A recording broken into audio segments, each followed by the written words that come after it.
भारत और चीन के बीच जारी तनाव को कम करने की कोशिश लगातार जारी है।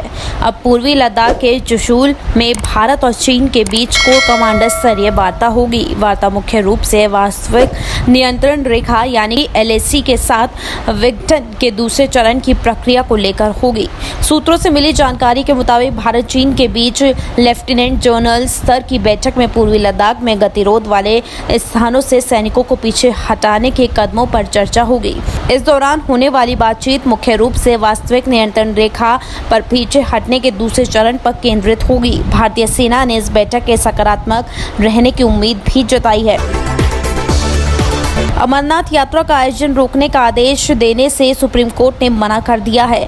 कोर्ट ने कहा है कि यात्रा का आयोजन और उसके दौरान बरती जाने वाली सावधानियों पर फैसला लेना प्रशासन का काम है। श्री अमरनाथ बर्फानी लंगर ऑर्गेनाइजेशन नाम की संस्थान ने कोरोना के मद्देनजर यात्रा में श्रद्धालुओं को शामिल होने से रोकने की मांग की थी।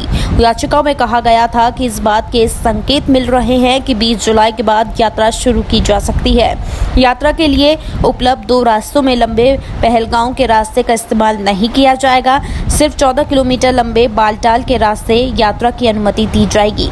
इसकी भी इजाज़त नहीं देनी चाहिए क्योंकि यात्रा के दौरान न सिर्फ देश भर से श्रद्धालु वहां आएंगे बल्कि बड़ी संख्या में घोड़े, टट्टू वाले, सामान उठाने वाले और लंगर चलाने वाले लोग भी पहुंचेंगे। इससे कोरोना की बीमारी फैलने का अंदेशा बढ़ जाएगा। सपा अध्यक्ष अखिलेश यादव ने कहा है कि प्रदेश में कोरोना संक्रमितों की संख्या थमने का नाम नहीं ले रही है। इस वजह से सरकार को अधिकारियों और कर्मचारियों की सुरक्षा के लिए सप्ताह में 4 दिन ही कार्यालय में बुलाना चाहिए। कोरोना के हल्के लक्षण वाले मरीजों को घर पर ही क्वारंटीन होने की अनुमति देनी चाहिए ताकि अस्पतालों में गंभीर मरीजों के लिए बेड कम न पड़े, इलाज में भी दिक्कत न हो। सपा अध्यक्ष ने कहा कि अस्पतालों में कोरोना के नाम पर इन दिनों गंभीर मरीजों को भी काफी परेशान किया जाता है। बाराबंकी जिला महिला अस्पताल के मैटरनिटी वार्ड में Covid OT, Covid ward, Covid प्रसव कक्ष सब में सीलर हैं। दूसरे निर्माण संबंधी खामियां भी मिली हैं, जबकि 100 बेड के इस अस्पताल के निर्माण पर 20 करोड़ रुपए खर्च हुए हैं। प्रधानमंत्री नरेंद्र मोदी ने गूगल के भारतीय मूल के CEO सुंदर पिचाई से बातचीत की। इस बातचीत के ठीक बाद सुंदर पिचाई ने भारत में 75,000 करोड़ रुपए निवेश करने की घोषणा की। आज मैं गूगल फॉर इंडिया डिजिटलीकरण कोष की घोषणा करते हुए रोमांचित महसूस कर रहा हूं।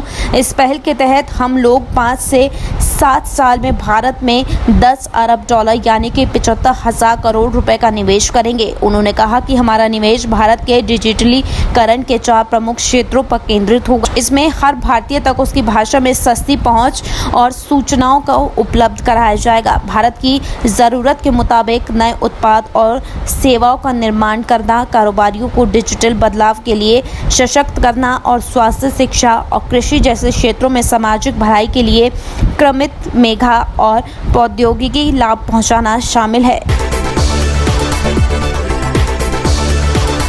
बहुजन समाज पार्टी सुप्रीमो मायावती ने रविवार को कहा कि उत्तर प्रदेश सरकार विकास दुबे कांड की आड़ में राजनीति नहीं बल्कि जनता के विश्वास की बहाली के लिए मजबूत तथ्यों के आधार पर ही कार्रवाई करे।